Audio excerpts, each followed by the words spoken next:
jeg hedder Nina, og jeg læser til serviceøkonom op på Erhvervsakademiet op i Randers. Jeg læser til serviceøkonom med speciale i turisme. Inden jeg begyndte at læse til serviceøkonom op i Randers, der var jeg ude som guide. Først der var jeg på guideskole med Service & Co, som er en rigtig god guideskole. Der var jeg en måned. Og derefter så blev jeg valgt til at skulle arbejde for Startur. Hos Startur der var jeg guide og guide online på Kreta på Gran Canaria. Så jeg havde 2 sæsoner. Og derefter så besluttede jeg, at jeg rigtig gerne ville arbejde og læse noget med turisme. Så derfor så valgte jeg at tage hjem og så læse til serviceøkonom.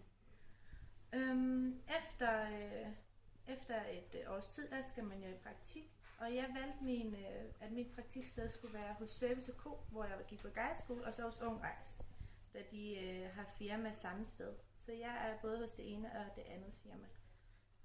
Det er rigtig, rigtig udfordrende og spændende, og jeg får rigtig mange muligheder, når jeg er her på praktikstedet.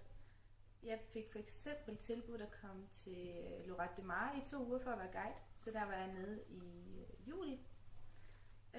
Og derudover så har jeg også fået tilbudt at være instruktør for Service & Co nede i Spanien til oktober. Så der er som sagt rigtig mange muligheder, man skal bare vælge et praktiksted, som man rigtig, rigtig godt kan lide.